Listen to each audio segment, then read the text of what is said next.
he managed to escape from the prison for a week. And I mean, we say it like it's something funny, but it's not funny, it's the reality. And the crime for which Haidar and 1.5 million other people are imprisoned in Gaza is what? It's something that people usually don't speak. But their crime is that they're not Jewish. That's their crime. Because if you changed one thing about the people of Gaza, the Palestinian people in Gaza, if Israel suddenly recognized them as Jewish, they would open the gates of the ghetto and the people would be invited back to their land. And most of their land is empty. Most of it is empty. There's a great myth that, well, return is not practical because all of the land is occupied by Israelis now and it would be too difficult. Actually, most of the land is empty. But after the ethnic cleansing in 1948, 90% of the population within what became Israel was expelled and reduced to what, about 150,000 people. In the 63 years since that time, the Palestinian population within Israel has grown to now about 1.4 million, almost 10 times. How many towns, does anybody know, how many new towns and villages has Israel allowed Palestinians within Israel to build in these 63 years for their growing population? Zero, as against about 1,000 Jewish settlements and towns that had been built in that town. So one of the consequences of the growth of population and the restriction on land and building is that Palestinians now within Israel, I'm not talking about the West Bank and Gaza, are moving to where there is housing. And where there is housing is in Jewish towns, because that's the only place they allow construction. So we see a reaction within Israel as Palestinians, citizens of the state, at least supposedly citizens of the state, move to towns which are predominantly Jewish, and of course many of which used to be Palestinian before 1948. So an example that really struck me recently from Haaretz, from the Israeli newspaper from the beginning of this month, from November 3rd, and it says, did you see this story? It's an amazing story. In Safad in the north. Safad was plastered with posters on Tuesday denouncing a long-time resident for renting an apartment to 3 Bedouin studying at the local college, three Arab students. The apartment owner, Eli Tzvavieli, had decided to go through with the rental despite threats that his home would be torched. The posters are the latest episode in an ongoing campaign waged by certain Safad residents, led by Chief Municipal Rabbi Shmuel Eliyahu, to halt the influx of Arab students attracted by the college. Because, of course, how many Arabic language universities are there in Israel for the indigenous Palestinian Arabic-speaking population? 0. Residents who oppose this campaign believe that in light of a recent incident in which 3 Arab students were brutally attacked, the posters could incite an attack on the 89-year-old Tzvavieli, who is named explicitly on the signs. Tzvavieli, the posters say, is returning the Arabs to Safad. It's a crying shame. Tzvavieli said, I'm scared, he told Haaretz, but I have an obligation toward these lovely students. They're in school every day and needed a place to sleep at night. A very human and normal response. And then just some background. A few months ago, Shmuel Eliyahu, the chief rabbi, the local rabbi, and 17 other rabbis issued a public call to residents not to sell or rent apartments to non-Jews. That was followed by an emergency convention 3 weeks ago at which speakers lashed out against the influx of Arab students. And then about 10 days ago, this is from the beginning of November, 3 Arab students were physically assaulted, one of whom was shot. Now, this incident is not in any way unique. It's not like I'm picking something that is rare. I have in front of me, I won't read them all, but just so you know I'm telling you the truth, countless examples of this. Countless. This is from October 26 from Yediot Ahronot about the town of Carmiel in Israel. Where is Carmiel? Between Akka and... Okay, in the north as well. Where the deputy mayor of the town placed advertisements in the newspaper to say, this is quoting from the advertisement, residents are welcome to turn to us the moment they become aware of an apartment or a flat which is about to be sold to someone from one of the surrounding Arab villages.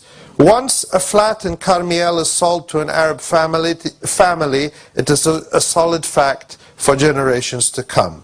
And the deputy mayor claims that they've prevented the sale of 30 apartments to Arabs through this system. What's different? Now, something like this could happen in Germany. It could happen in the United States. It could happen in any country. But the difference is, in other countries, you have a system, you have a standard that says there must be no discrimination. There are human rights. There is recourse. The government must take action to prevent this. You have rights which you can pursue. That's not the case in Israel. On the contrary, this is encouraged by the state, by the authorities. It's the vision, it's the ideal of a so-called Jewish and democratic state. Now, within Israel, there are a few Israeli Jews who protest against this, and a few dozen held a demonstration a few weeks ago. And one of them, Professor Aliza Shenhar, said the following: imagine a university in a certain country, let's say Germany, and a priest forbidding the residents from renting out apartments to Jews. I know we're not supposed to make comparisons. It's not me, though. I'm just quoting. I'm just quoting from the Israeli press. This is from Yediot Ahronot, an Israeli newspaper. So if somebody who's watching on the video or wants to accuse me of anti-Semitism, they need to send the accusation to Yediot Ahronot, not to me. And continuing the quote from Aliza Shenhar, here we have a chief rabbi whose salary comes from the taxes paid by you and me, and he's telling people not to rent apartments to Arabs at all costs. We are reaching an unbelievably high level of discrimination and racism we never imagined reaching. I feel great shame. Now, it's important to know that there are Israeli voices like that, but it's important not to have any illusions. They're very few, and we cannot wait for them to make the change alone. They need our support from the outside through boycott, divestment, and sanctions, and that's what we're going to talk about tomorrow. But in my remaining few minutes, I want to talk about some of the other obstacles to the one-state solution. One of them, which I confront all the time, people say, well, you have this very beautiful vision and it sounds so nice. But the problem is Israelis will never accept it.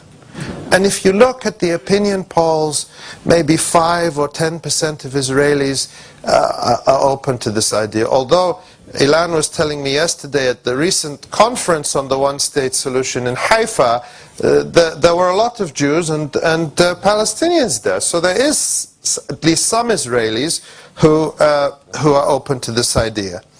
But the point I want to make is that, of course, Israeli Jews are against this idea. And here's where we can learn from another comparison. I kept hearing this objection, saying, well, you know, but Israeli Jews will never accept it. So I was curious. I said, well, what about whites in South Africa? Were they open to the idea of a one person, one vote democracy before it happened? How many supported it? I mean, if they were so much in favor of it, why did it take so long? Why did it take so long? And I actually went back and I published this as an article, and I presented it on my first visit to South Africa earlier this year, which was amazing. I went back to the 1980s and I looked at all the newspaper articles, to the opinion polls which were done among whites in South Africa. And to summarize, what you find until the early 1990s, remember, Nelson Mandela was released in 1990, and the first democratic election was in 1994. Until the early 1990s, the number of white South Africans who said we would accept a system of one person, one vote in a fully democratic South Africa was about, depending on the poll, between 2 and 5%. Most said, well, we know apartheid is wrong, but we have to have some system of group rights where, you know, the whites maintain a veto, or some system that guarantees us a disproportionate say in the country. And that didn't happen. In the end, you had a national unity government, a transitional government, and then one person, one vote system. What made the difference? The difference was two things. One was internal resistance and external pressure on the one hand, which raised the price of the status quo for whites. And the other was the acknowledgement, I think, by the ANC and Nelson Mandela that whites had fears, that not all their fears were illegitimate. That the question they asked, well, if we let go of power, what will happen to us? Will we be, you know, will we lose everything? And they were able to address that directly, but without compromising on any principles of democracy and equality. And I think that's a lesson we have to take. The final point, my time is almost up, is to recognize also that this sort of political transition doesn't lead to utopia. And South Africa is not a utopia. And when I was in South Africa, I saw outside Cape Town. Cape Town is a beautiful city, but if you travel just outside the city to the Cape Flats, you see vast townships, new ones, that have appeared since 1994. Terrible poverty. And people say, aha, you see, Uri Avnery says things like this. Look, the inequality is worse in post-apartheid South Africa. And this is true. But it's important to recognize that the inequality, the economic inequality, is not the result of ending apartheid. What was the alternative to ending apartheid? The inequality in South Africa and the poverty today is the result of apartheid. It's the continuation and the legacy of apartheid. So the other lesson we have to take is that you have to go much further than a political settlement. That you have to build economic justice and economic equality into any political settlement, and this has to be from the basic foundation. So I believe that this vision is the only realistic possibility, to echo Haidar's words from yesterday. I believe that in terms of public opinion within Israel and within the Palestinian community, it is gaining ground and can be the majority idea within a very short time. And I think it is the most moral and pragmatic solution. And I think that as German history shows us, basically you have to not only expect the unexpected, but be ready for the unexpected. And that's why we have to have this discussion now. Thank you. If you changed one thing about the people of Gaza, the Palestinian people in Gaza, if Israel suddenly recognized them as Jewish, they would open the gates of the ghetto and the people would be invited back to their land. And most of their land is empty. Most of it is empty. There's a great myth that, well, return is not practical because all of the land is occupied by Israelis now and it would be too difficult. Actually, most of the land is empty. But after the ethnic cleansing in 1948, 90% of the population within what became Israel was expelled and reduced to what, about 150,000 people. In the 63 years since that time, he managed to escape from the prison for a week. And I mean, we say it like it's something funny, but it's not funny, it's the reality. And the crime for which Haidar and 1.5 million other people are imprisoned in Gaza is what? It's something that people usually don't speak. But their crime is that they're not Jewish. That's their crime. Because about 1,000 Jewish settlements and towns that had been built in that town.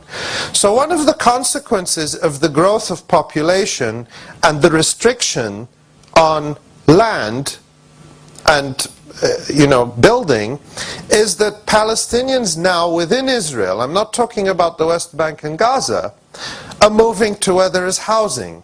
And where there is housing is in Jewish towns. Because the Palestinian population within Israel has grown to now about 1.4 million, almost 10 times. How many towns, does anybody know, how many new towns and villages has Israel allowed Palestinians within Israel to build in these 63 years for their growing population? Zero. As against about